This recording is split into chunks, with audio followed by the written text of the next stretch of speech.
A warm and respectful. I am Rohit, second year. It's my partner, Shreya, from MBA. It is my second semester. It is my absolute honor and privilege to stand before to be the part of the CEO conclave on leadership challenges in the turbulent environment hosted by University. Moving, I would like to call polished visionary, professional, with over 28 years of experience in management and technology consultancy, both in USA and India. Groups and Dean of Engineering at SNU. With a big round of applause, I would like to Professor Shonku Bose on the stage with us.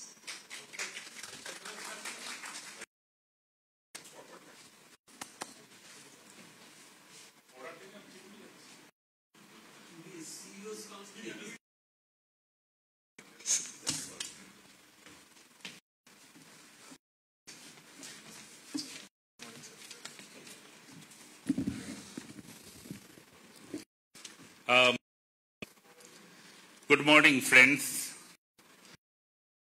and respected guests, and all fellow leaders. I think the fellow leaders are yet to come. They are on their way. To be here to inaugurate the session for CEO's Conclave. It is a really nice initiative by the management department and whoever's involved. So this room supposed to be the full of CEOs, but they are on their way, I said. But beyond CEOs are basically, they are architects. They are risk takers. And they are visionaries who continue to build the future of Kolkata, and even when the ground is shifting. The theme of the conclave is leadership challenges in a turbulent environment. So whoever will be coming very soon in this room, they already faced a significant turbulence in the year of 2020 and 2021. Many organizations shut down and many CEOs got scared. And I was kind of one of the victims of that entire turbulence. I joined this organization. Within 3 weeks, I heard that everything shut down. What a wonderful gift. And, we are primarily in education business. Our education business source of revenues are nothing but the fees. And there's no students. All over the country, there's all kind of different announcements, no fees, that and all. People stop paying. Such a wonderful environment. 2 nights I spent with my finance and HR that how to cruise the ship for 6 months or 8 months, because we didn't know that. But story, this is successfully we cruised the ship, and in fact we have it in spite of all this turbulence. So that's called. And you have to be always calm, quiet, and compose. That is the most important part, because the rest of the people will freak out. And before that, you have to be calm, and you have to take a good sleep, and without sleeping pill. So that's the most important part. So I don't think any of us imagine that leadership would come steering through headwinds more than smooth sailing. Disruption, pandemic, regional war, global uncertainty, technological leaps, societal transformation, and the environmental around us is anything but predictable. Many of us, we know that victim of. Right now, there is also the global trade war. Besides our regional tension, whatever is going on, I think majority of the CEOs are also keeping their plan ready. And there's a global trade war is going on. The stock market is just jumping like anything. One day is the next day is that. And many of the CEOs are also making good lot of short selling. I'm sure that. So those will be probably the successful CEO after a couple of decades. There will be a story on that, how much I made during this trade war and turbulence. So that's our job and that's our personal thing. So, but if there's one thing I have learned in the boardroom and in life, it is that turbulence does not break true leader. It reveals them. In fact, every moment of uncertainty also a moment of opportunity. The real challenge lies not on eliminating turbulence, but in learning to navigate through it with conviction, clarity, and compassion. Great leadership today is no longer about having all the answer. It's about asking the right question, staying calm amid chaos, and building organizations where curiosity, courage, and collaboration are stronger than fear. It's about shifting from control to trust, from rigid strategy to adaptive thinking, from leading from the front to empowering from within. In this volatile time, the organization that will survive and more importantly, thrive will be those that can embrace ambiguity as their partner, innovation as their compass, and human value as their anchor. And this conclave is precisely the kind of forum where new ideas can be sparked, where experiences can be shared without filters, where partnership not in the comfort of certainty, but in the shared commitment to growth even in the adversity.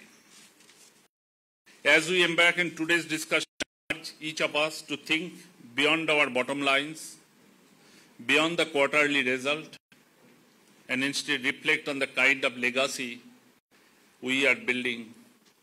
Legacies that will outlive both the turbulence and the times. Because the true leadership is predicting the storm, it is about teaching others to sail through it. Conclave is conversation, but transformative insights that will empower all of us to shape a future worthy of the risk we are willing to take. Thank you. I look forward to learning from all of you today. Thank you. Thanks a lot.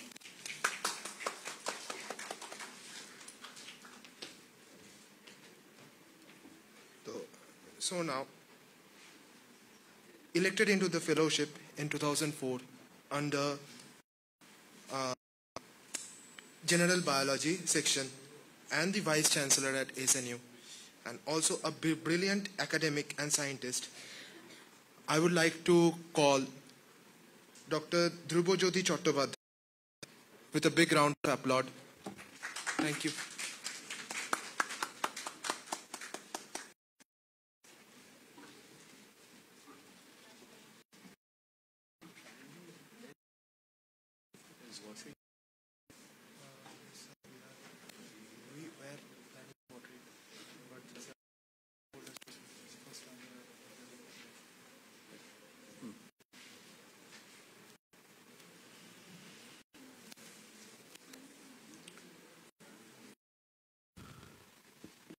A very good morning to everybody present over here. Let me first congratulate the School of Business for organizing this very important program, CEO's Conclave, regarding which already our group CEO and the Dean of Engineering, Professor Shunku Bush, mentioned to us. Respected dignitaries, my dear faculty members, scholars, and just CEOs, that is our students. Why this topic? When I'm thinking about why we are discussing about this, and the theme is what we said, leadership challenges in the turbulent environment. Very nicely, Professor Bush already mentioned that what we meant by this turbulent environment. We look at this evolving global landscape. The leadership is no longer confined to the traditional roles of three C's: command, control, and coordination. The environment within which leaders operate has grown increasingly turbulent, marked by volatility, uncertainty, complexity, and ambiguity. And in general, what we call it as a VUCA. Now, these create formidable challenges: adaptability, resilience, and vision. Stem from multiple sources. As mentioned by Professor Bush, the COVID-19, which causes a huge turbulence. But we could find out when we said that with evolving landscape, the technological disruptions, the geopolitical instability, the fluctuations, and the different types of transformations, be it in the social or in the itself. Now, one of the significant challenges in a turbulent environment is dealing with uncertainty. The traditional become obsolete when disruptions such as pandemics, political upheavals, or sudden market shifts occur. Leaders can no longer rely solely on the past experience or historical data to forecast the future trends.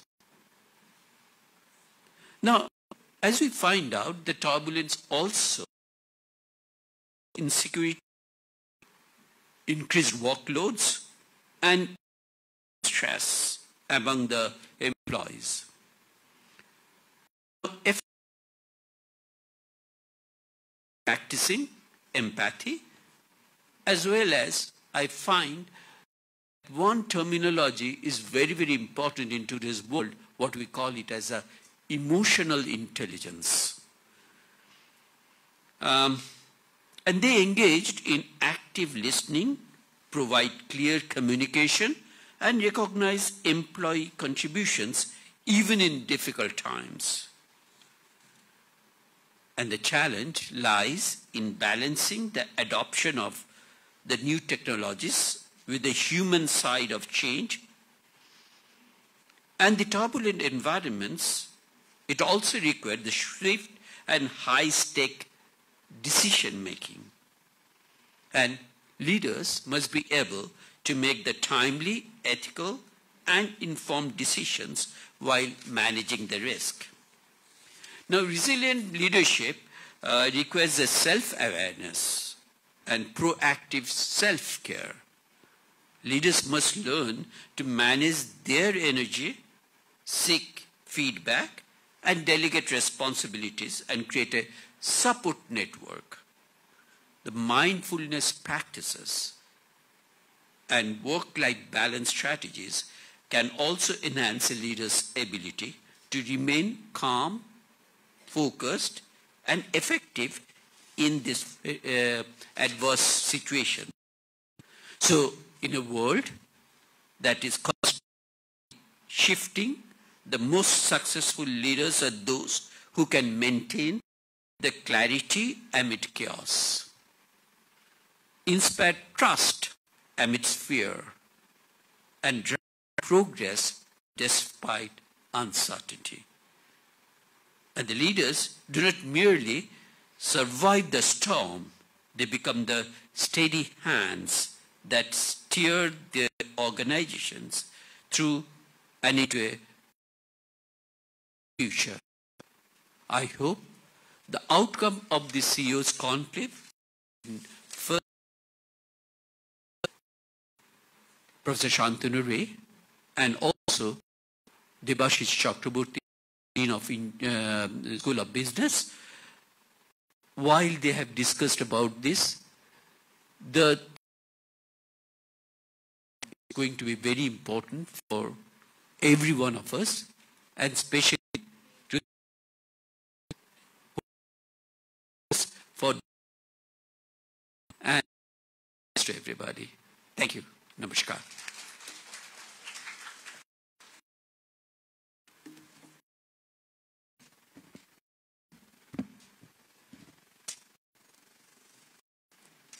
Good morning. Professor of Mathematics and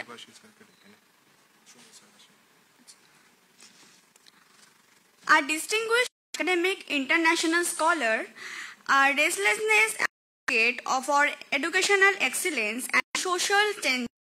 Under his leadership, the School of Business continued to grow with a big round of applause. Address us.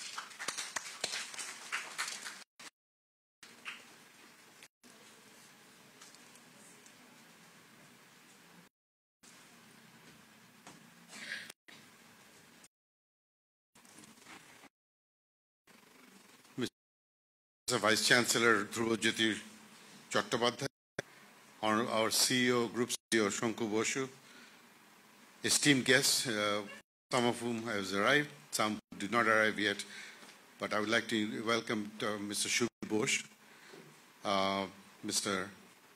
Kash Vitori, who are here. The rest, Mr. Chaudhary is coming. Esteemed faculty members, dear, thanks to the committee for inviting me to introduce the topic of the theme of the conference today, which is leadership during turbulent times. I would like to take this opportunity to thank our beloved Chancellor for his incredible support in conference of success. I would also like to thank our esteemed taking time out of their very busy schedule to be present here and enrich us through their participation. Finally, but not the least, I would like to thank Professor Shantanu Ray for his leadership in harnessing the energy of the entire faculty to plan and successfully implement their first CEO conclave organized by Sister University. Thank you very much for inviting me. You know, the great American general, Dr. Douglas MacArthur, once said that a true leader has the confidence to stand alone, the courage to make tough decisions, and compassion to listen to the needs of others. He does not set out to be a leader, but becomes one by the quality of his action and the integrity of his intent. Confidence and courage and infinite supply of compassion is the need of the day, because we all know we are going through very turbulent times. Indeed, this turbulence is not sole. We have faced turbulence all over the history, and how we nurture through that is what the topic of today is. We are going through very turbulent times. There's no doubt about it. Orchestrated by political chaos, trade wars, actual wars, genocide, terrorism, pandemic, and technological change through the advent of artificial intelligence.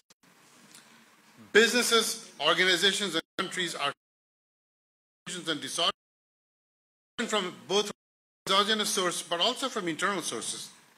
As our Vice Chancellor mentioned, we are volatile, uncertain,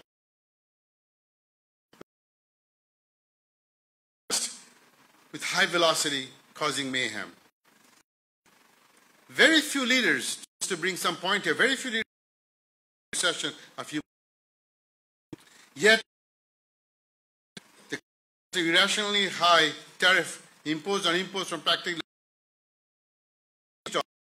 American tariff and retaliation from its trading partner is expected to cause a recession. A global recession is much likely today than it was 2 months ago. Expected the Ukraine-Russian war to last this long with no end in sight, causing a global rise in food prices. The Palestinian conflict with Israel's incursion in Syria and possibly Iran has ingredients of a larger regional conflict written all over it. Last but not the least, the terrorist Kashmir, the life of 26 innocent human beings, act presumably supported by the Pakistanis, that has potential for further the global political landscapes.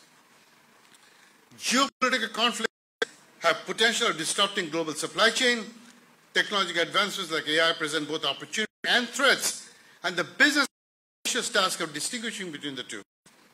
Environmental, social, economic shifts and tensions arising from income and inequalities have also been very highly disruptive, forcing decision-making, we call it in economics, a decision under uncertain conditions. If such decision-making under uncertain conditions is so intense, it has never been witnessed before. Leaders expected to navigate their organizations through such uncertain times, where the fear of a recession, global pandemic, regional wars, trade wars, and resulting and consumer conflicts are so real and so imminent. It's almost a cliche, from my perspective. Initiate effective strategic planning and execution during turbulent times. Leaders must continuously assess risks, make data-driven decisions, and adopt strategies. Leaders often have the need to rework their business models, change resources, and venture into new markets and seize new risks and capture emerging trends. One of the problems creates opportunities. Leaders must define the problems effectively, since we all know problem well defined is half solved. However, these are generalities that need to be replaced with specific action items to be successful. As the Dean of the Business School at SNU, I look forward to the interactions among thought leaders who have wrestled with such uncertainties and successfully navigated the organization through tough times. I'm sure that our leadership, our students are hoping for the same, a carefully thought out, sophisticated, nuanced, and relevant prescription for us that will serve a roadmap for us to this. This is our experience we have ahead through the turbulent times. I'm confident expectations will be met. Thank you again for coming. Thank you again for sharing your wisdom with us. We all look forward to a wonderful conversation, and hopefully we can go home tonight. Thank you.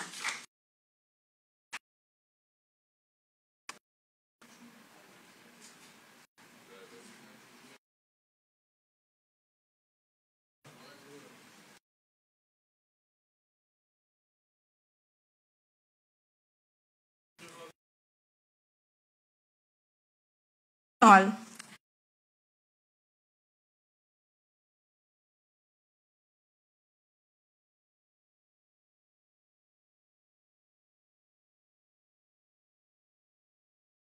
On MBA student, I am Mohammad Aryan Khan on MBA students. It's my pleasure to welcome you all to the panel.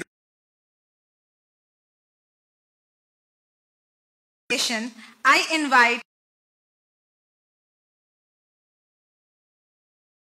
and curious in every. It's the fact that in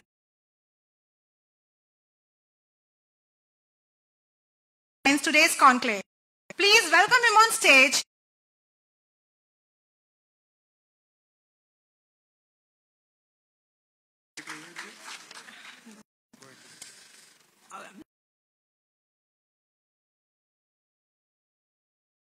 Mr. is player in graduate with over 2 decades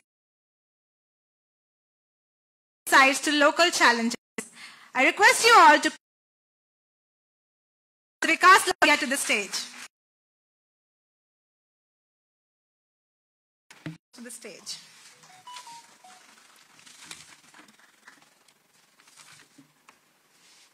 Next, our guest is Mr. Ravi Todi. We have a visionary leaders where we spend our steels, soils and skylines. Mr. Ravi Todi is the managing director of BTL EPC Limited and a key force. Under his leadership, the group has built strong business in engineering, procurement and construction. At Autonomous of St. Xavier's College, Mr. Ravi Todi has completed the prestigious leadership program. Kindly welcome him.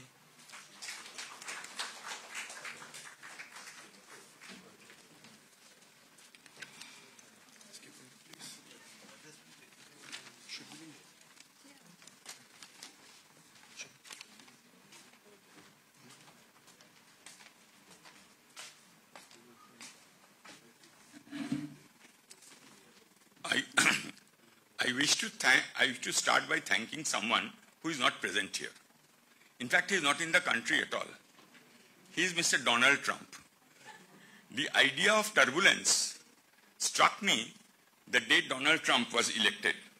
And I was right because of his tariffs and because of the utter confusion which he has left us with. So I was thinking, why not capture this turbulence as a what we call a systematic risk, a risk which is in the environment. On top of that, our CEOs must also be having their own risks, the non-systematic risks. I will start off by telling you a story of a Hungarian. His name is Andres Grof. Just after the Second World War, when the Soviet tanks were rolling down the streets of Budapest, Andres fled to the US and landed on the East Coast on a cold, bitter winter morning without food, without warm clothes, without money. You'll be amazed that Andres Grof became Andy Grove and co-founded Intel. In his path-breaking book, Only Paranoid Succeed, Andy speaks of inflection points, points of radical change. He gives an example. Suppose you are standing at the edge of a cliff and down below is a swift. Your friend asks you, will you be able to jump into the swift and swim across to the other side? You say yes. When on the other side, there's a seasoned rafter who is standing with his rafting gear and says, hey, don't take the risk. You'll be washed away. You just smile and jump. This is the leadership. This is the environment. So I have three very eminent people. Each of them absolutely academically brilliant also, along with their. We have a product of Wharton Business School, which is Vikas Lohia. We have a product of IIT Kanpur and IIM Ahmedabad, which is Mr. Shubir Bose. And we have, which my compere did not mention, I'm very proud to say, a product of Harvard Business School, Ravi Todi, whom I've seen as the managing director doing his work and also going to US and other countries, Singapore, to complete his course. So it's they who will be showing us, telling us, sharing their experiences. So right at the beginning, may I request Vikas Lohia. Ladies and gentlemen, may I present Vikas Lohia, Deputy Managing Director of Jupiter Wagons, to please come here and address. In fact, his elder brother and Managing Director Vivek was also supposed to come. He was supposed to come actually and speak, but he rang me up on Saturday and said that he is being called for a very important meeting by a tycoon. I won't name the tycoon, but he named me. And since I'm a director in his board, he told me, I want to tell you this. Don't you think I should go and attend? I said, absolutely. Yes, Vivek. So I'm very, very happy that Vikas has come. Vikas is also a very active member in our board in Jupiter Wagons. Ladies and gentlemen, may I present to you Vikas Lohia.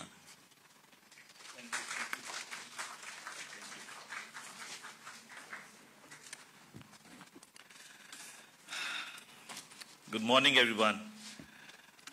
It's an absolute pleasure to be here with all of you today, right here in Calcutta, Kolkata, my home.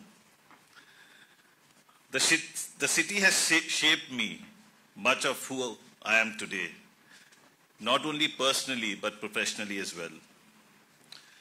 And to be speaking at a university that has nurtured some of the brightest minds in our country, that's a privilege and honor. And I would really thank Professor Ray for inviting me here today. The theme we are addressing today, leadership challenges in a volatile environment, couldn't be more timely. Whether we like it or not, volatility is the new normal.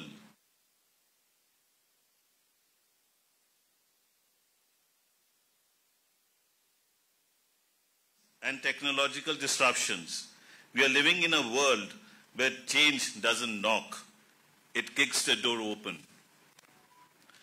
And if you are in a leadership role, the challenge isn't just how to survive that storm, it's how to lead through it with purpose, agility, and empathy.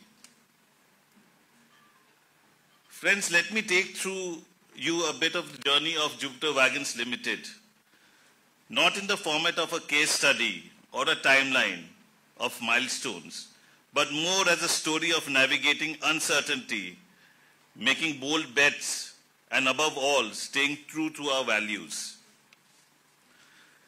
We started out as a focused railway rolling stock manufacturer, in simpler terms, freight wagons. Strong, sturdy, and extremely important, but hardly glamorous.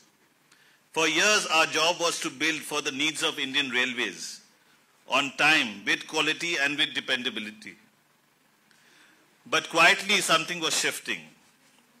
India was changing. Our supply chains were becoming more complex. The expectation from logistics partners wasn't just about cost anymore. It was about speed, efficiency, and sustainability.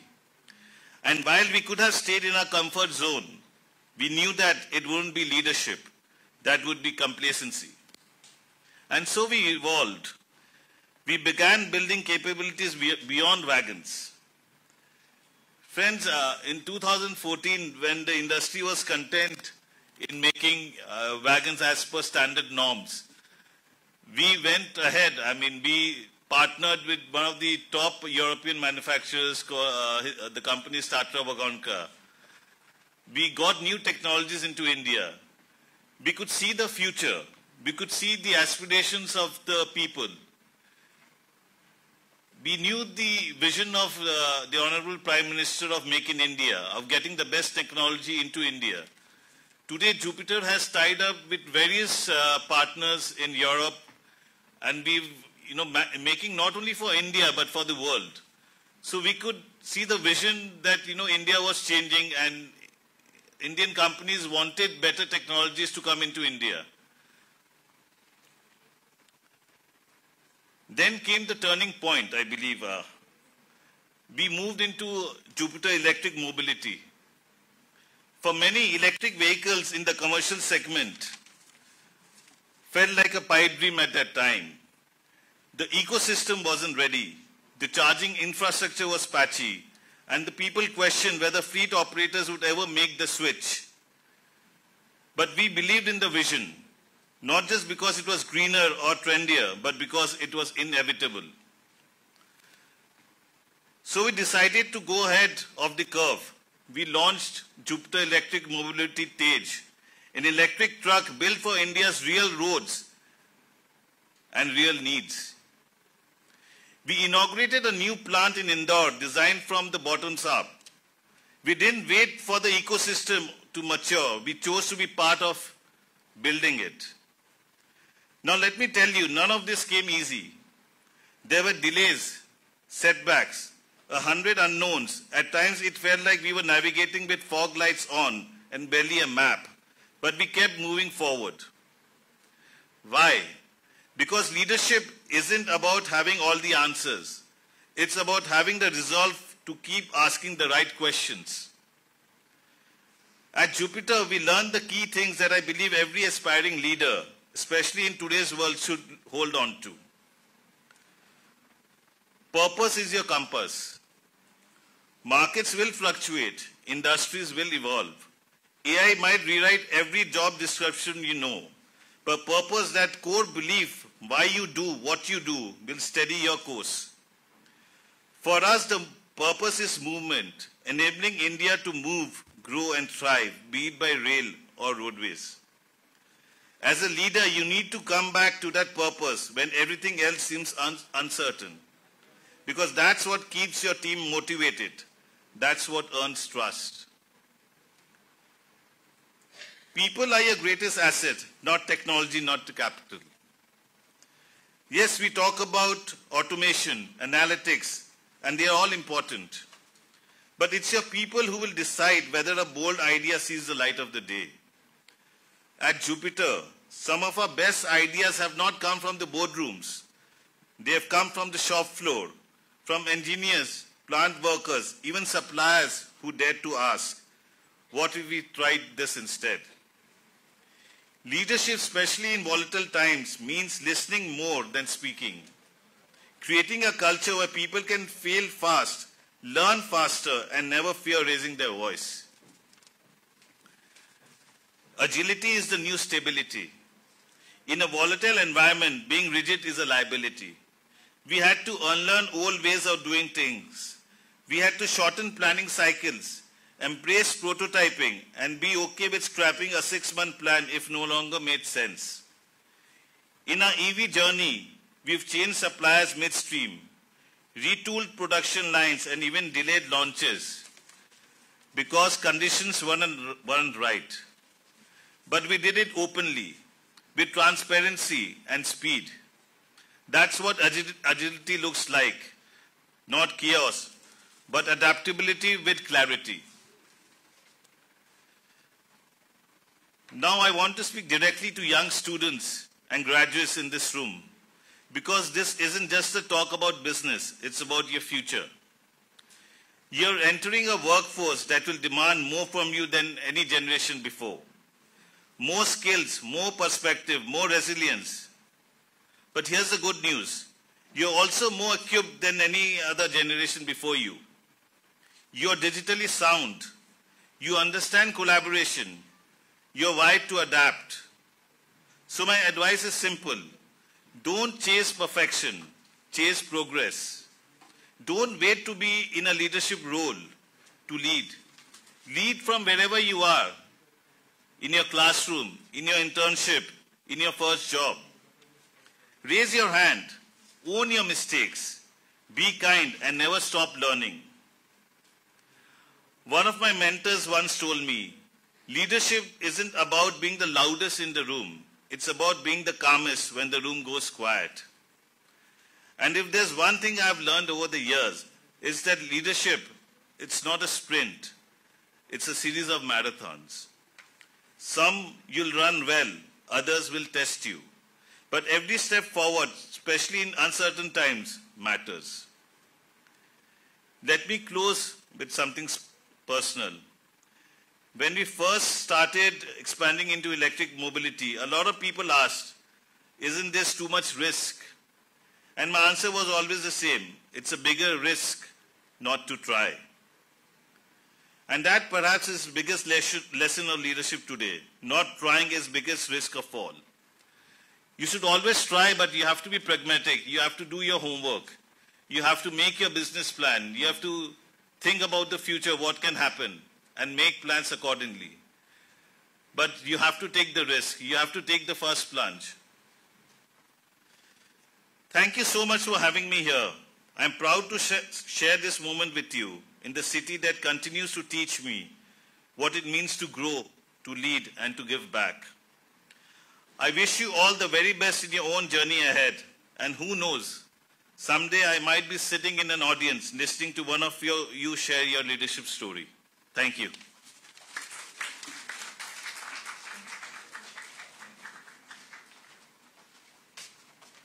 That was really inspiring, Vikas. And Vikas spoke of risks. And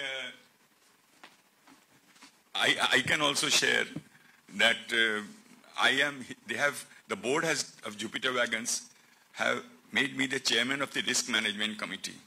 And I have seen the risk propensity and how they thrive to move forward in spite of the risks. Thank you very much, Vikas. My next speaker is Mr. Shubir Bose. He is a member. He was also a member of our Board of Studies in Management, and it's my pleasure to invite him. Extremely erudite and extremely knowledgeable friend, Shubir. Shubir, please.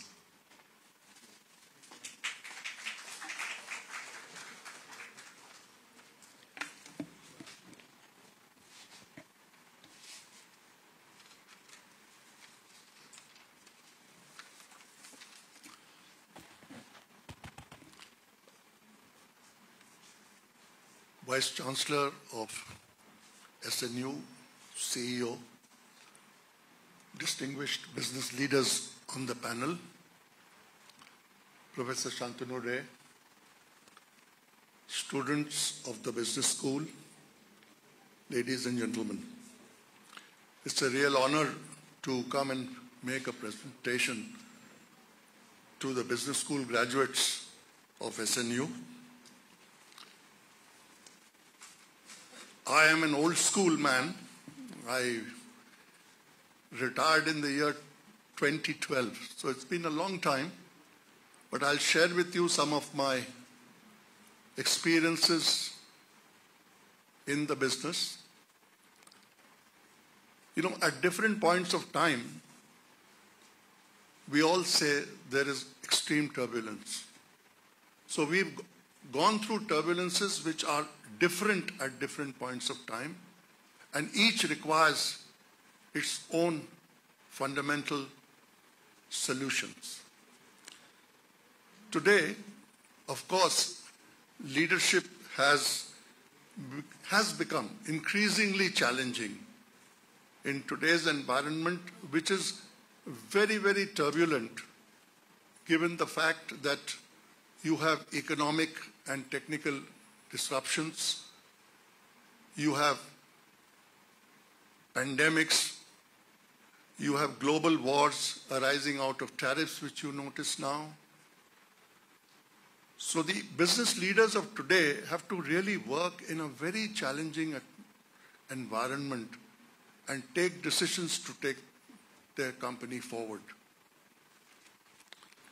Turbulent times today is no longer an exception. It is the new normal, literally. And business leaders are called upon to take quick, rational decisions in a very stress-filled environment. So it calls upon certain qualities which are required, which I'll talk about, which are required from the leadership in order to guide their respective organizations. One of the major features of turbulent times is uncertainty. See, uncertainty is not really measurable, and it is not certain. It's not predictable. The risk which we face in businesses is to a certain extent quantifiable, and we can take corrective actions which can resolve them to an extent. The turbulent times is marked by incomplete and half-baked information. So what you decide is sometimes can be wrong, and therefore you must have the flexibility, the mental flexibility, to change the decisions as and when more information becomes available. So therefore, you know, the decision-making mindset has to be systems-oriented, because the mind has to look at the second option, the third options, and quickly adapt given what the detailed inputs are coming through as time moves on.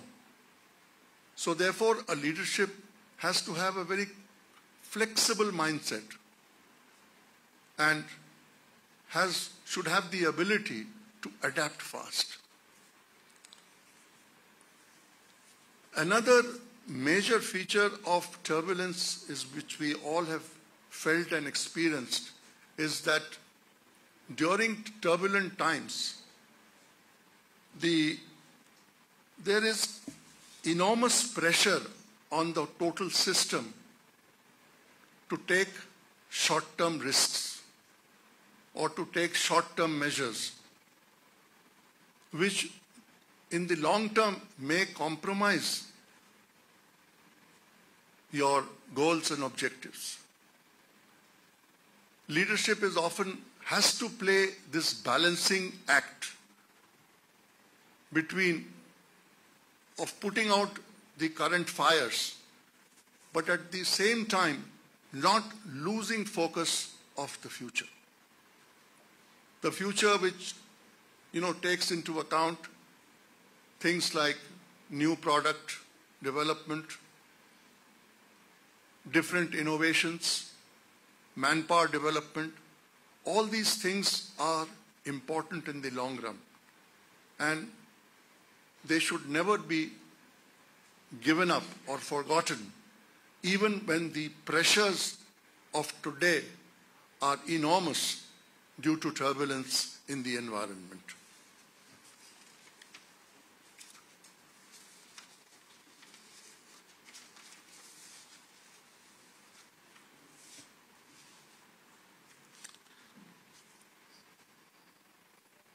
Another feature of turbulence is that, there is loss of trust. Trust is undermined as far as the organization is concerned. People look forward to their leaders for answers, solutions, and the way forward. During such times, it is extremely important for the leadership to have an open line of communication with the people concerned, so that the leadership comes across of being empathetic, understanding the issues, and working alongside them to resolve matters. So leadership has to play a very crucial and compassionate role during such times, so that trust and credibility remains with the organization, for the people working in the organization, because that is critical for progress of any company.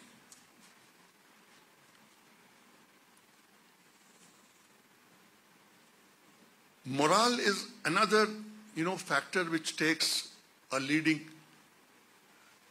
beating during turbulent times. People have anxiety, burnout, they feel helpless, and they look to their leadership for answers and the way forward. Here also, management has to play the leadership has to play a very important role in ensuring that an open line of communication is maintained with the people who work for us, so that we can bring in a calming and a balming influence, as they say, to all concerned, and ensure that a toxic work culture does not develop. Because, during this time you would see that a lot of misinformation, wrong information, fake news is circulated, which creates panic, and therefore a calming influence is required, which the leadership should play a leading role.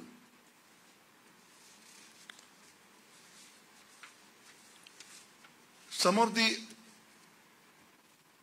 disruptors which can cause turbulence is competitive disruptions.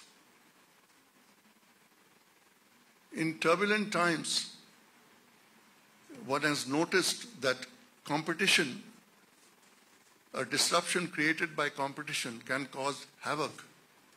You would have noticed some of the major competitive disruptions which took place in India. You would have noticed the telecom industry which was shaken up when Jio came in.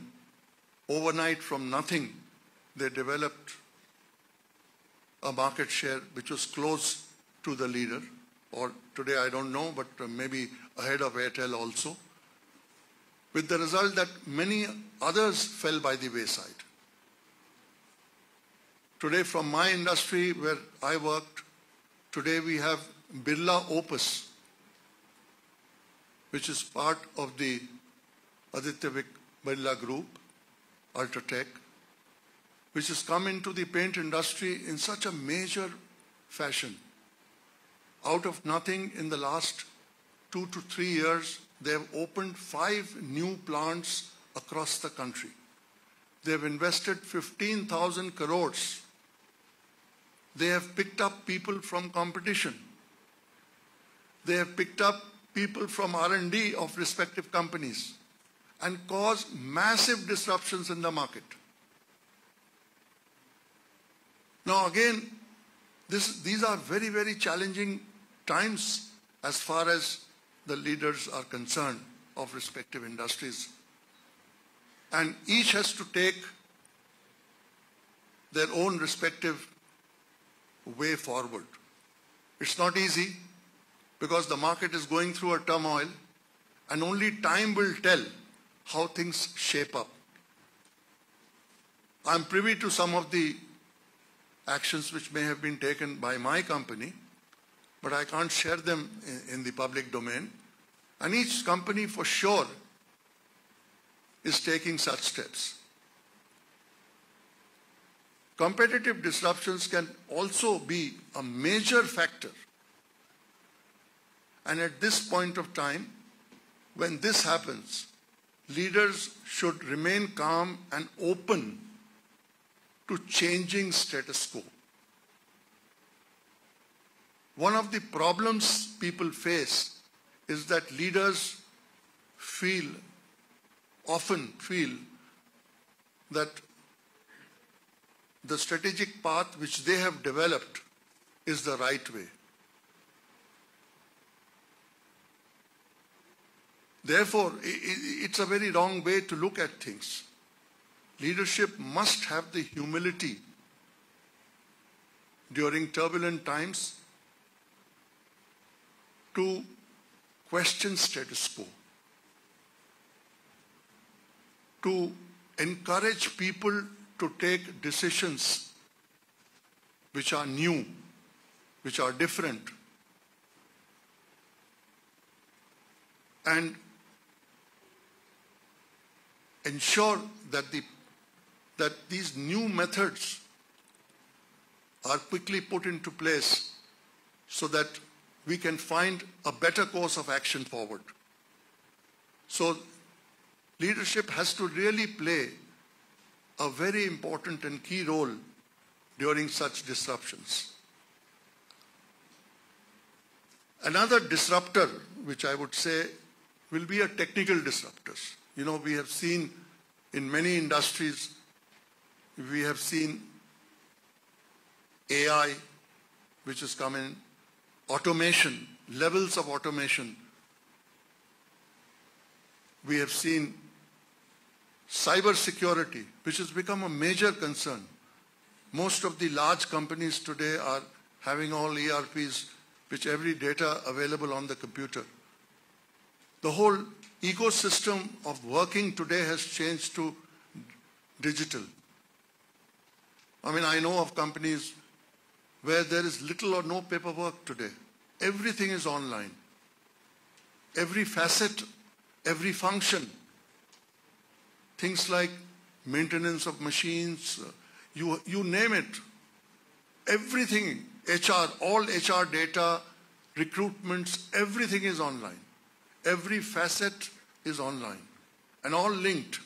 to the central system. No paperwork. Everything, all decisions inputted immediately. So in such an environment, leadership has to understand the implications and take measures to ward off the challenges which arise in operating in such an ecosystem.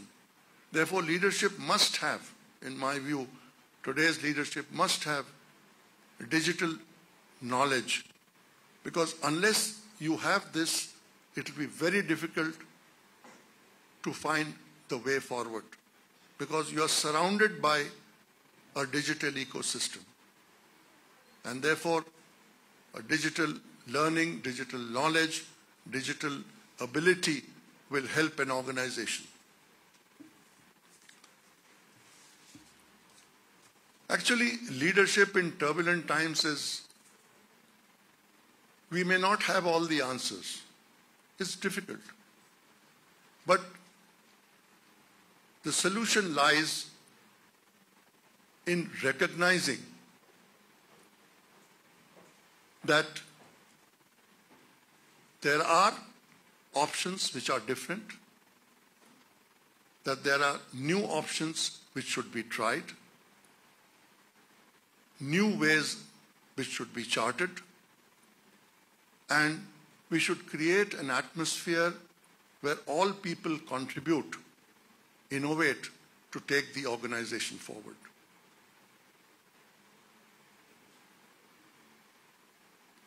This would be, in my view, some of the major areas in which leadership should work to circumvent some of the issues arising out of turbulent times.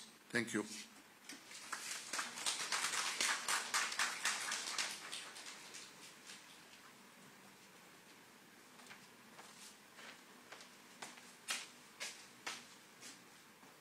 Mr. Shubin Ghosh has spoken of the human factor. You know, I have a theory. IQ plus EQ plus SQ. SQ stands for spiritual quotient, is equal to HQ, happiness quotient. So, if you go through the works of Professor S.K. Chakraborty, Center for Human Values, who created Center for Human Values, we'll find that the leaders, the giving role of the leader, the giving model of the leader.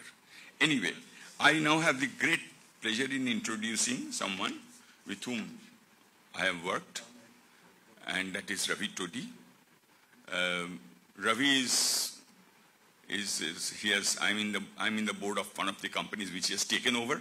He's growing both organically and inorganically. And so, hear from him, Ravi, and I think Ravi will make a presentation.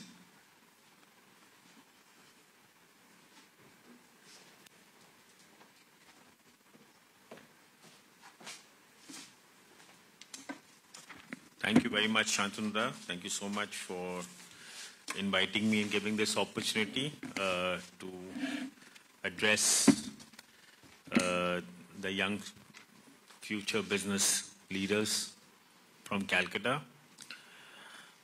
Vice Chancellor SNU and other eminent personalities, my co-panelists, Professor Shantanu Ray, a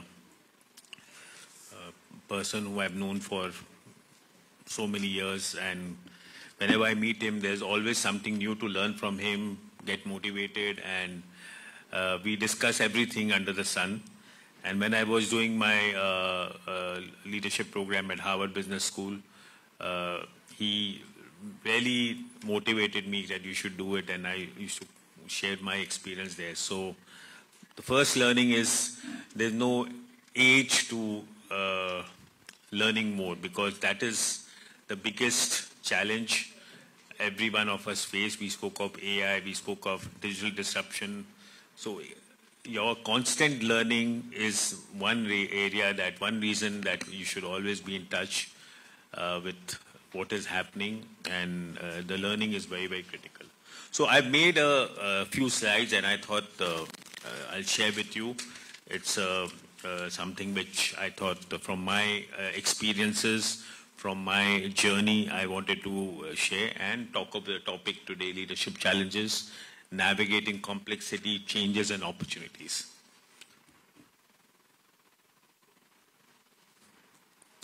So, today's turbulence, what is the nature of today's turbulence? And next.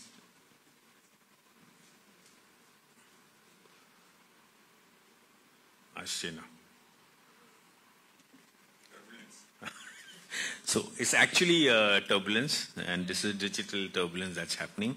So I'll continue, I will catch up with the slides. So what are the today's turbulence? The economic environment, the volatility that is there, as Shantanu was saying. Yeah, please continue. Trump, the number one disruptor. The entire world has been, in last 100 days, a little bit more than 100 days, been disrupted by him. And every day keeps changing. The worst part is he doesn't stick to his decision. Today he makes one decision, tomorrow he changes that decision. So I think it cannot be one of the most, I would say, the Mohammed bin Tughlaq of today, I would say, where, you change your decisions, you take decisions and then you change it and put it on hold. So economic viability, the geopolitical uncertainty, the tariff war that has been raged by Trump and which is affecting every country in the world, the entire disruption of supply chain that is happening, and it's nobody's sure what's going to happen. But everything has been put on hold for 3 months, 2 months, and we spoke, Shubhita spoke about digital disruption, AI transformation. I think this is one of the major challenges that we are going to face. We are facing and we are going to face further. The climate concern and sustainability pressures, it's mounting. Every country in the world is looking at it. But again, Mr. Trump changed this in his new policies. He bought the plastic straws back and he's withdrawn himself from the United Nations and other programs. And the workforce evolution and hybrid working norms. Hybrid working norms have come to stay. A lot of companies are still having 2 days, 3 days working from home and balance from office. So this is the reality which we need to change, and this is again causing a lot of disruption. People have stopped attending offices. They are losing the human touch which is required, which is definitely a big concern because everybody is online and they're trying to work. So I will sum this entire thing that we are not in an era of change. We are not in an era of change. We are in actually a change of era. The entire world is changing, entire business space is changing, and we need to be ready for more changes that's going to come to go. Next.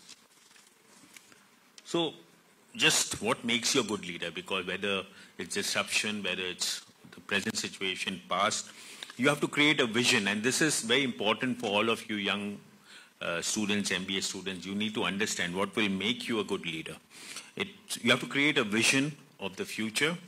You have to work well with the team. You have to enable the team's success. You have to lead, you have to walk the talk. You have to lead. You have to demonstrate flexibility. Don't be rigid in your thought process and your decisions. Be innovative. That's very, very critical. You have to be innovative. World is changing very fast. Do innovation. Set the direction for the team. Set the direction for yourself and the team. Effective communication. That's very critical. The communication to you and your team, between your team members and between you and the team should be very, very clear and effective. Decision making.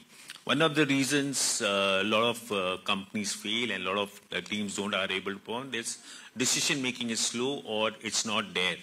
So decision making should be fast. Take decisions, maybe wrong or right, but decisions need to be taken.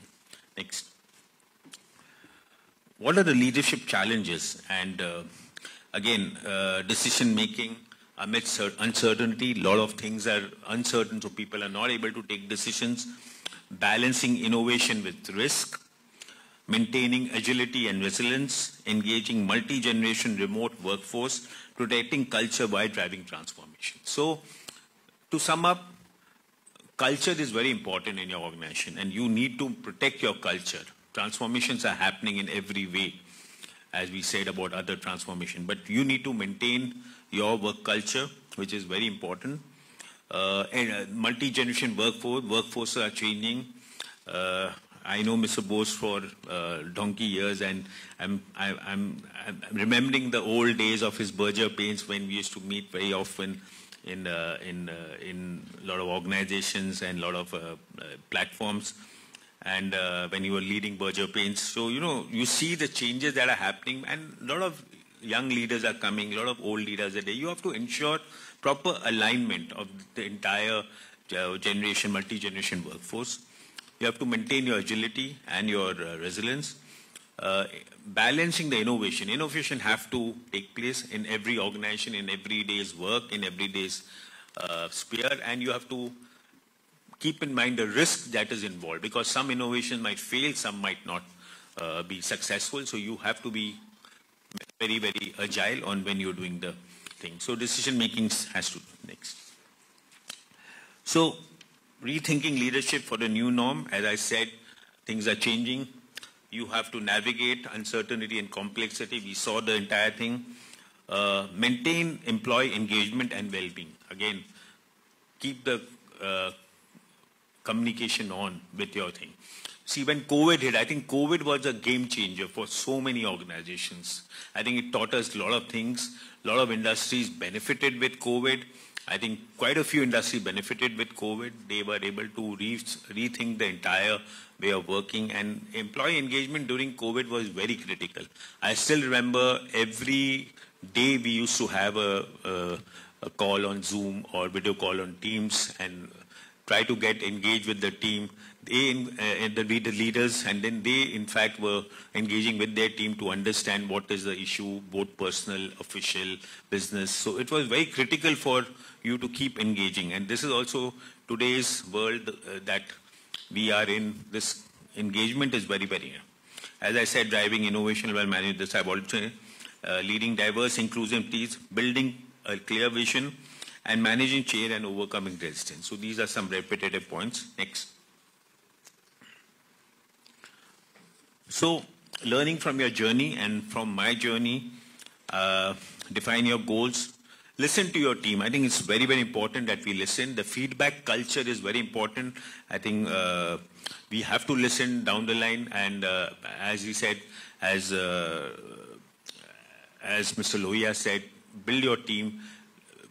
Team is very important. Team are your assets. They are very critical, so you have to listen to them. Build the build the culture of feedback. Feedbacks are very critical in every aspect to understand what is right, because all these members of your team are they are in the ground reality. They can give you much more important feedback, and as he said, learning never stops. From every day you can learn from them. Build trust and respect. That's very critical. I don't know, that is where I think Mr. Trump is failing very badly. There's no respect left. There's no trust left with Trump, because he talks today something, tomorrow he talks something. Improving productivity. As you said, because costs are increasing every day, how to ensure that you still remain viable and profitable, you have to improve your productivity. Recognize achievement. I think this is very critical to reward the people who are doing well, recognize them, make them good brand ambassadors for your company so that others are motivated to come forward. As I said, reward. Crisis management. Again, this is very critical. Be ready with every plan for crisis. Crisis is going to come. Small, big, everything. It's a part of the thing. Next.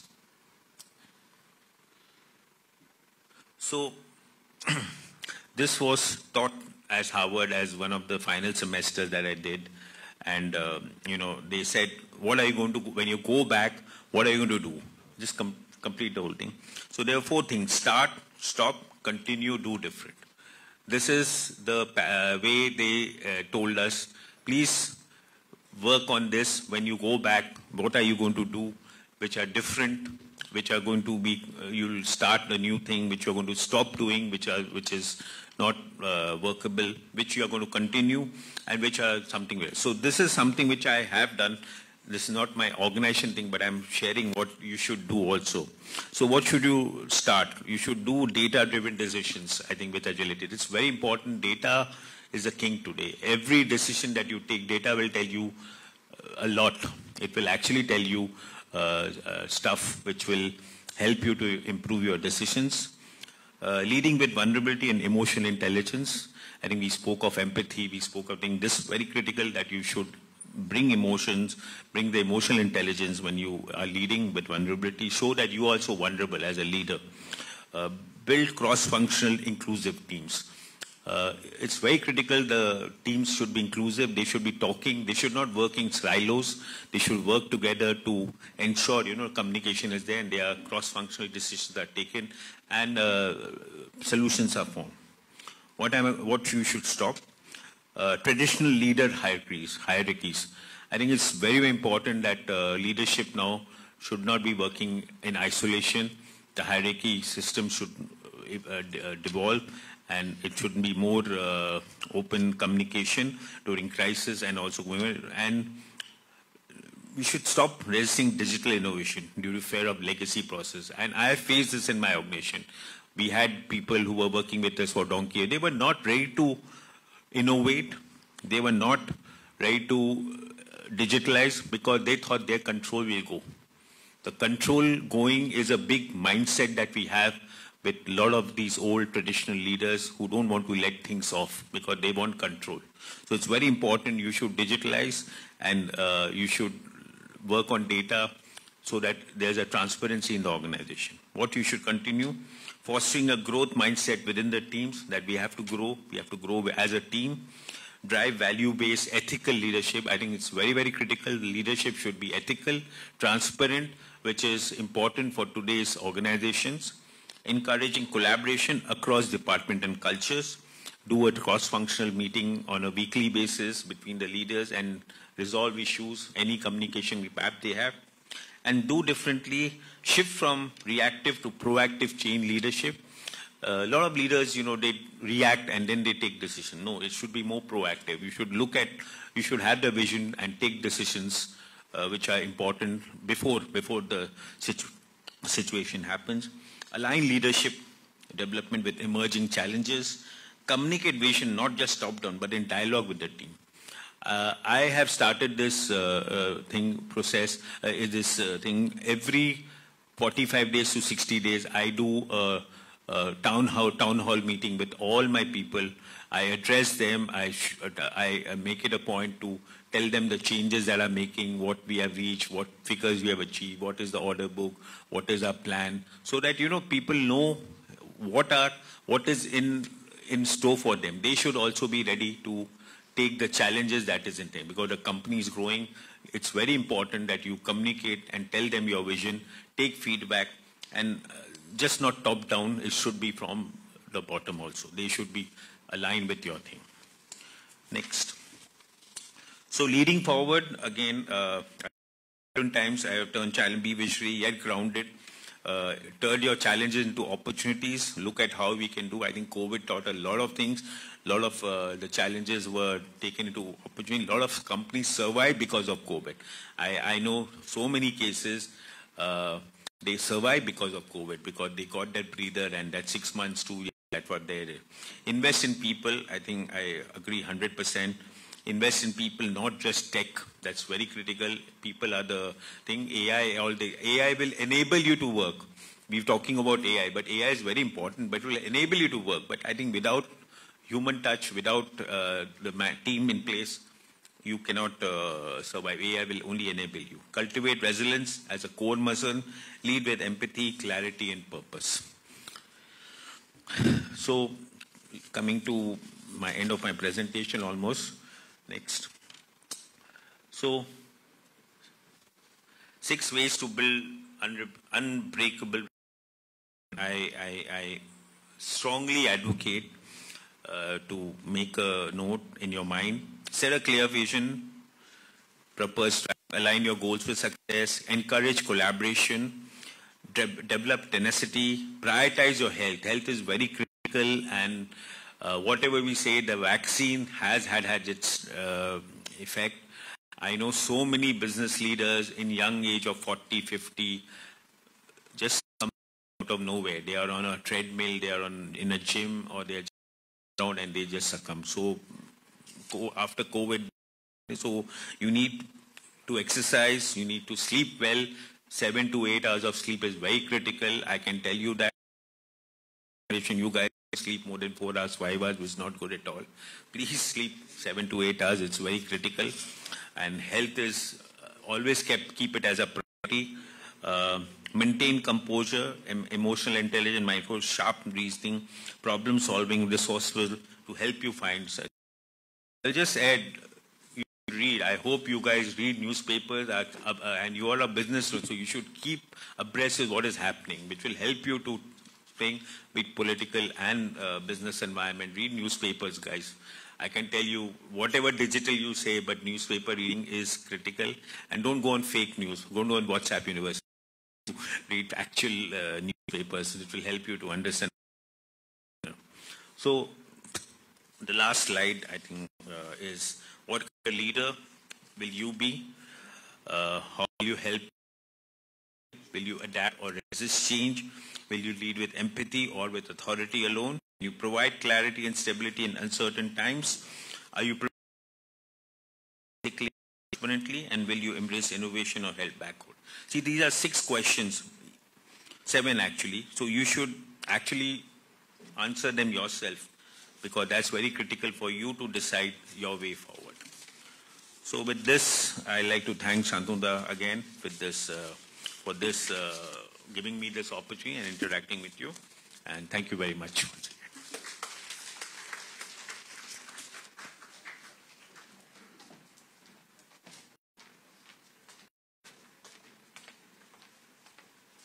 Thank you, Ravi.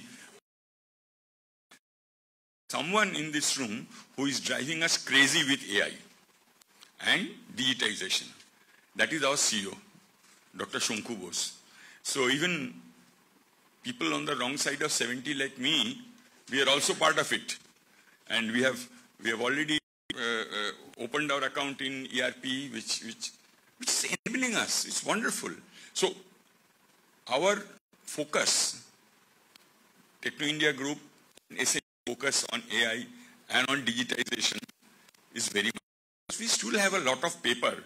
So I'm sure Dr. Bose will look into it so that the paperwork that we have to do is gradually eliminated. Okay. Would you allow, Mr. Bajrang Chaudhury's mother is very critically ill. He is in Bangalore with his mother. So we have to pray for her speedy recovery. And I assure you that once he's back, I'll bring Bajrang to the MBA students for his address. So with this we have come. Would you allow some question and answer from students? Because so we'll have a round of Q&A, but don't make any observations. Have questions. If you have any questions, please ask. The speakers are here. And I'm not a speaker, so I'll not answer any questions. My questions will be answered in classroom. Okay? So, there is a mic. Anyone wants to ask a question? You can raise your hand, please.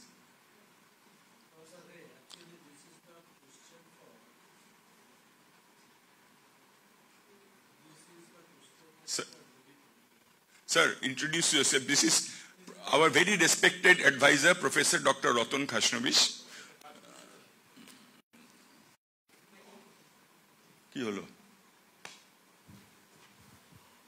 I think,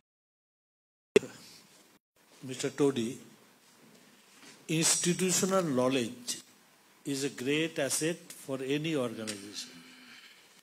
During the time of turbulence also, the company gets immense benefit out of the knowledge pool that it has owned. Now, how to build up this particular kind of thing, which is called the knowledge base of the company, how to retain it, and how this has to be utilized during the time of turbulence. This is the exact area where I want to know from you.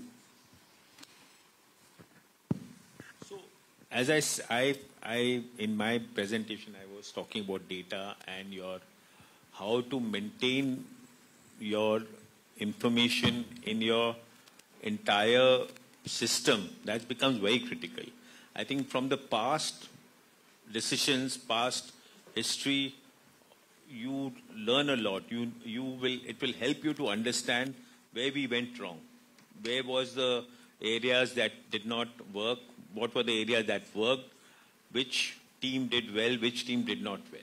So it's very critical for us to maintain that database in every organization. Not only figures, but also situations. I am not talking of data. Okay.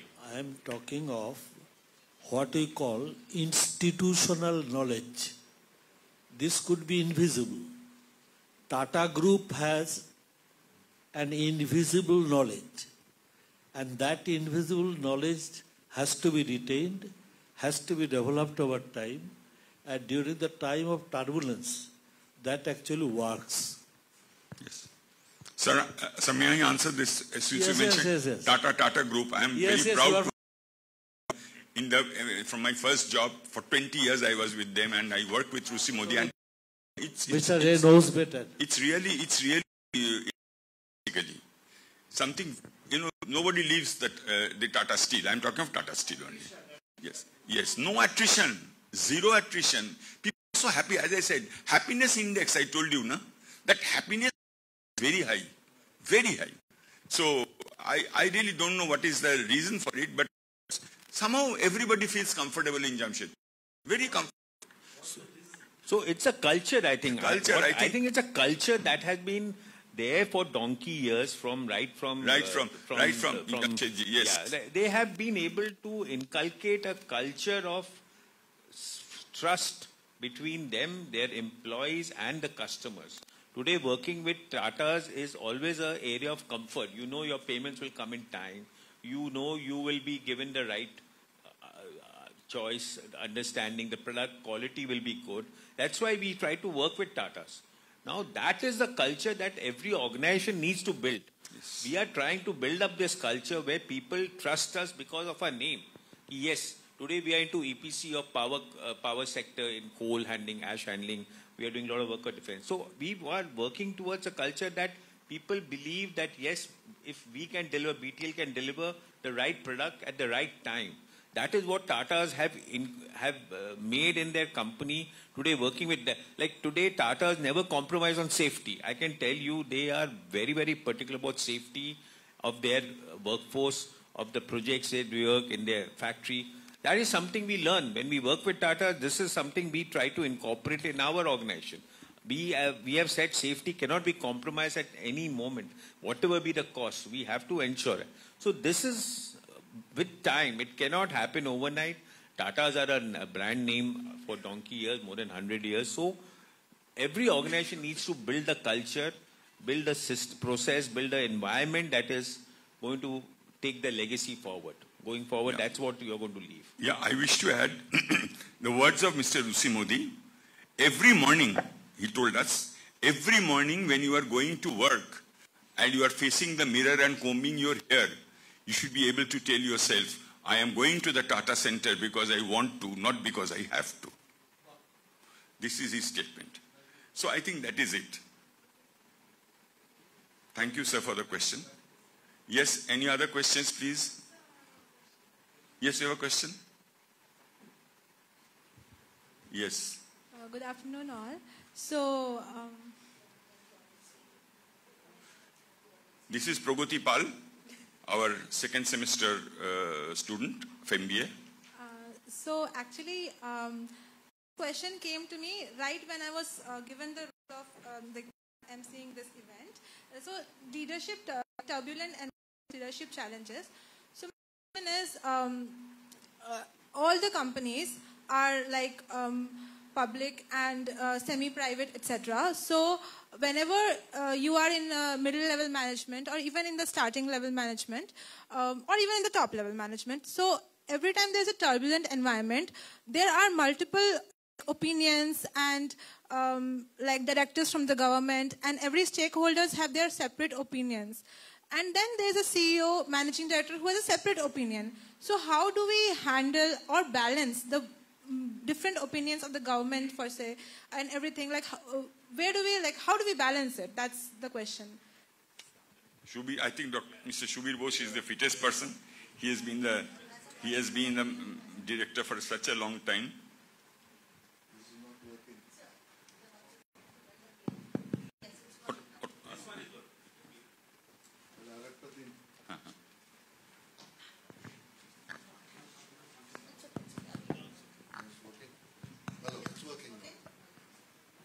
Thank you. See, managing expectations can be difficult because there are many people you're talking about: government, stakeholders, shareholders, your own employees, right? What a CEO has to do, the buck stops with the CEO, right? He has to take all considerations of all opinions which have been shared and still take that decision which is right for his company, for his organization, right? He may listen to people, but at the end of the day, he is responsible for the decision he's taking. So he has to keep all facets and still take decision what is right as far as he is concerned. There are no if and but answers in this. So, but then there would be a chance of becoming salty to the stakeholders, like. See, stakeholders, people have different, see what a stakeholder is looking for, or let's say a shareholder is looking profits, for, right, may not be what is good for the company at all points of time, right? So he has to do what is right. If he does right for the company, the stakeholder will get the benefit of that, right? Yes. So at the end of the day, he's doing right so that the company can progress and do well. And if the company does well, the stakeholder will do well. So it will come back to him, right? So that's it. Thank you so much, sir. One more question I have. Any other question? Last question, please. Any other question? Students, faculty, anyone? Guests? My question is to Mr. Vivek Lohia. Who can you introduce yourself, please? Hi, I'm Devesh. I'm an MBA scholar. I'm doing my PhD here. Okay. So the management is usually concerned about how is the business doing. But one of the prominent things during the turbulent times is the stock market, which seems when it crashes, even if your business is doing really great, your stocks go down and the value of your company, plummets. Some thoughts on that. How do you think the leadership, tries to manage that part of the investor, the people who are investing in your stocks in the market? How do you manage that? So I think personally for me, as a group, we've always believed in doing the right for the company.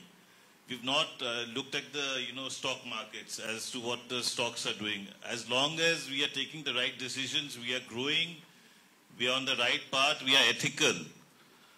That is the most important thing. I don't think we should have short-term goals. Let the stock prices be X plus something today, so we take some short-term decisions for that. I don't think as an organization you should think that way. I think over a longer period of time, if you're ethical and if you're doing making the right decisions, stock markets will reflect properly on your share price. So I think that's how you should go about it. Yes. Right. Okay then. Yes, sure. Dr. Mamta De, she's a director in Bharat Road Networks. Yes, Dr. De. Hello, good afternoon everybody, and it was seriously a very enriching experience. We were listening keenly to the stalwarts of the industry. And one thing which I really wanted, because I thought of writing a paper on this. I am an academician, associate professor, and both independent director and an entrepreneur. So we were writing a paper on the latest thing, that is green bonds, and how to companies adhere to this in this time, and with climate change and climate finance. My daughter is also doing a paper on climate finance, and we both are working on it. And looking into it, we saw that there were many initiatives which are being taken just for the sake that they want to do profit and not saving the environment. So my open question to the forum that I'm sure ESG and environmental bonds are a thing that Jupiter Wagons and Todi sir is also thinking. If this is already incorporated, then how do the challenges of green bond can be tackled? It's a genuine question because while working on the paper, I found that there are many ethics, principles which are going beyond ethics and taking the profit motive out of the environmental initiative. So if anyone can, it's an open question, anyone can answer, whoever, please. Profit motive, which is at cross purpose. I repeat. Environment. Yeah. I would just, with Shubi's permission, I will just say one thing. The objective of business is not making profit. The objective of business today redefined is maximizing stakeholder value, and one of the major stakeholders is the society. So in the maximization of stakeholder value, climate finance comes in. And you know today carbon credits are getting traded, carbon credits are being valued, and India has a very positive, very good carbon credit bank which we can trade. So it is, awareness has come. I'm not saying, and I think it's people like Shubil who are in the industry, but I want my students to please remember that some of you said profit. No. Maximizing, there are 5 stakeholders. And business today wants to maximizing stakeholder value. One of the stakeholders is, of course, the shareholder. Only one. So, Shubi. I belong to an industry, I belong to an industry which is extremely polluting, right? The paint industry. It's polluting not only in terms of the effluents which it discharges into the water system, it is also polluting in terms of what it leaves in terms of evaporation of the solvents which we use. Let me tell you very clearly that today no large organizations can survive if they do not take environmental steps to protect the environment. In fact, today the society will not allow you to function, government will not allow you to function, your own shareholders will not allow you to function. So there is no question of balancing profit and environment. It's always environment. Profit is irrespective. If steps have to be taken in terms of setting up proper infrastructure to control effluents, to control atmosphere discharge, that takes precedence over anything else you talk about. And irrespective of the cost, you have to, every organization today has to protect the environment. No organizations can say that, no, my profit is getting affected. No, it doesn't work that way. Today, nobody will allow you, the public, the press, the media, nobody will allow you to function by violating environmental norms. Thank you so much. But my question was, raising fund by green bond is a very noble thing, but many corporates are misutilizing this. So that was the question, that how if we are raising fund through green bonds, issuing of green bonds, which has become absolutely legal in India now, but many corporates are misutilizing. That was my question, sir. And thanks for the answer.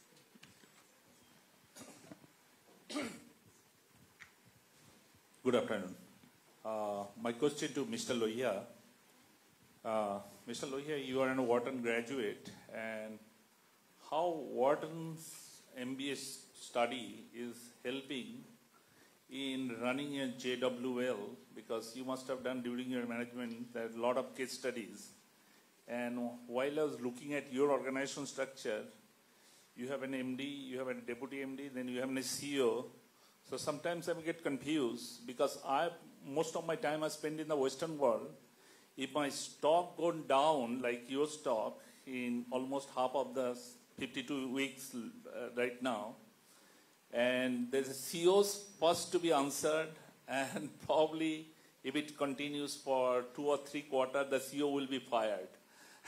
But in this case, so who is responsible to manage the stakeholders? That is the CEO's responsible. Who's given the forecast to the analyst? That's a question. Thank you. I did my undergrad from the Wharton School. No, I didn't do my MBA.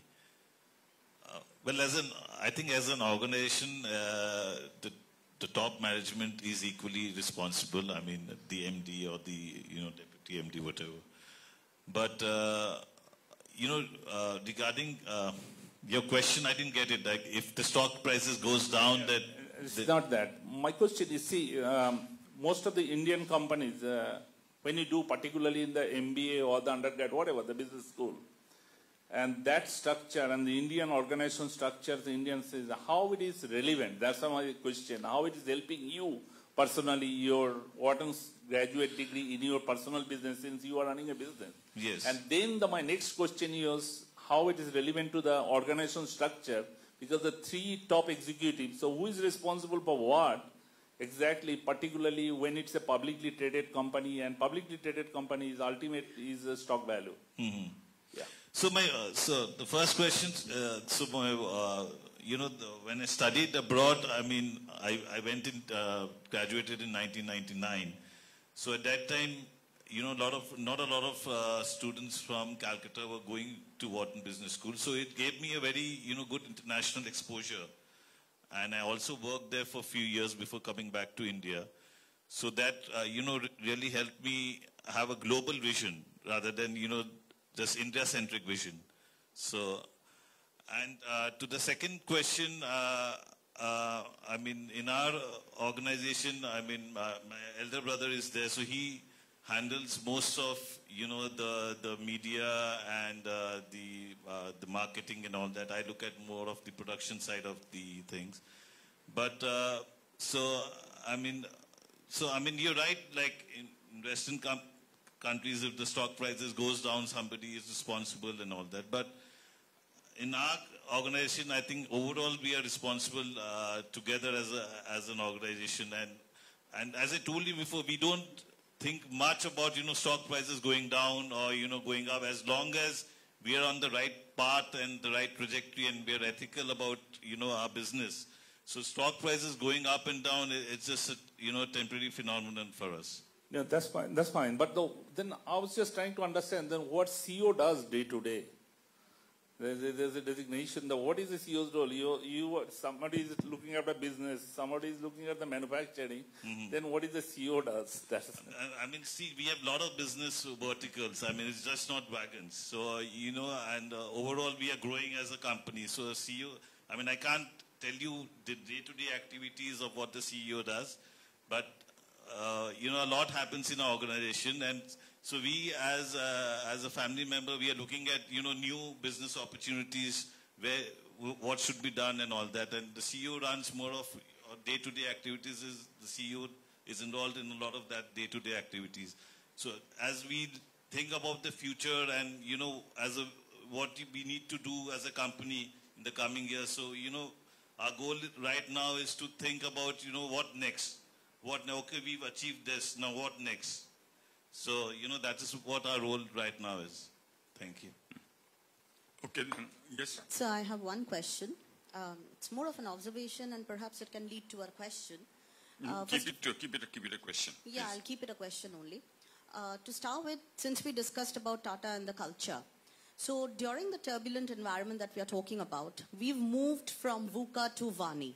Things have changed a lot. AI has come into being, but still I believe that human being cannot be replaced with whatever technology comes in. There is a human quotient that's highly activated in the industry. Now my question is, do you think you'll be able to handle these challenges if we are able to make a people-to-people contact, especially in the context of number one, gig employees, the gig economy that is happening right now, and the attitude of the Gen Z and the Gen Alpha. Because there's a vast difference when we hit the job market and the millennials and the alpha generation which is hitting the market. So how do you find it? Do you find it challenging to take these people along with you? Because in a VUCA environment, this is also a major challenge, that how do you retain most of your employees, being the fact that they are all in Gen Z?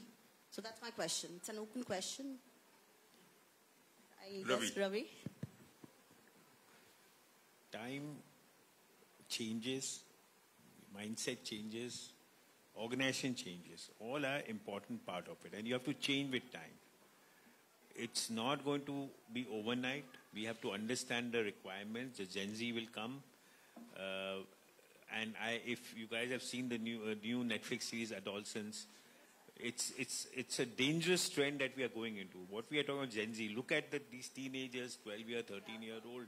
What are they thinking? We can never even dream of thinking like that.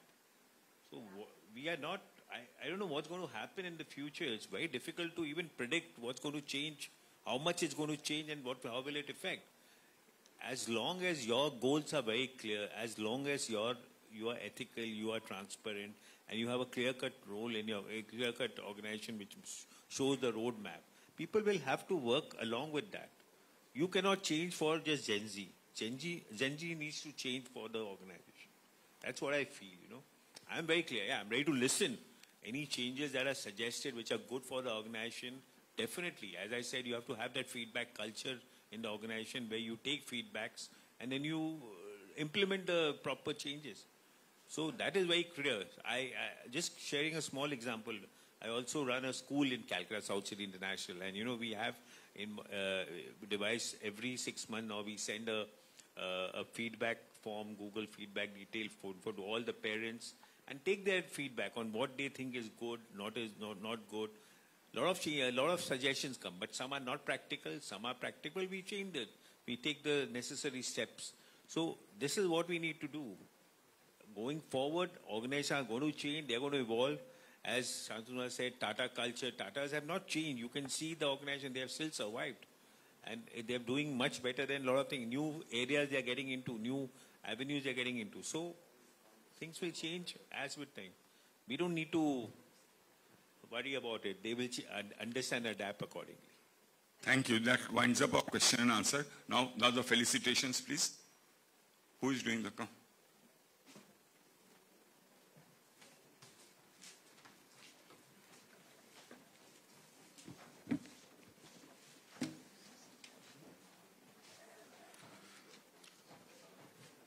Thank you all, our esteemed speakers, those thought-provoking insights. Now, we'd like to present a small token of appreciation to our panelists as a gesture of gratitude. May I kindly request the convener of this conclave, Professor Shantanu Rai, to present the memento and goodie bag to Mr. Vikas Lohia.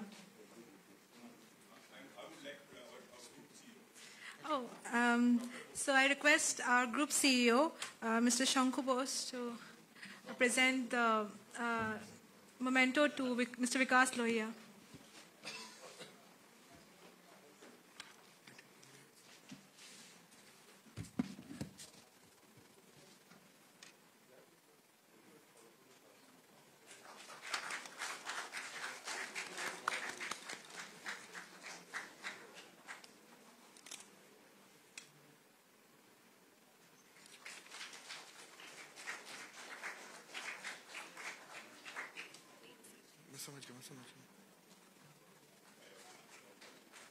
This is Dr.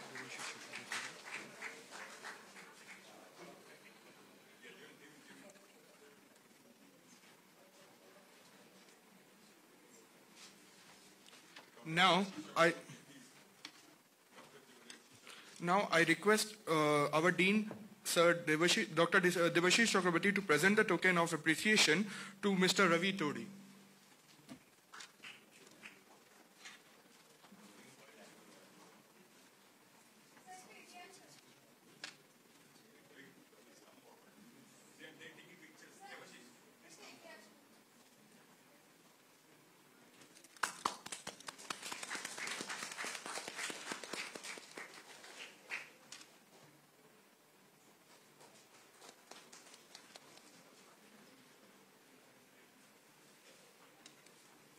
Finally, I request the convener of the conclave, Professor Shantanu Ray, to present the small token of appreciation to Mr. Subir Bose.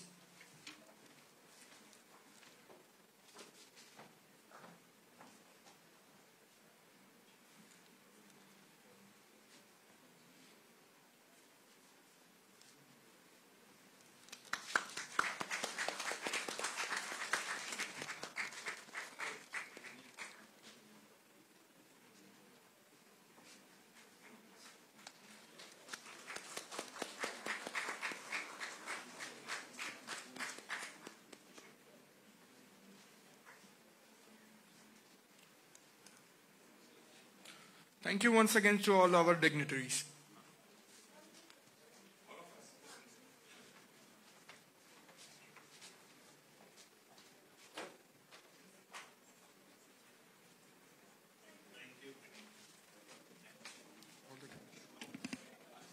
So now all dignitaries are requested to proceed to the VIP lounge for the lunch arrangements, and the rest to the career development cell in second floor. The second part of our event will resume after lunch. Hope to see you all there. Thank you.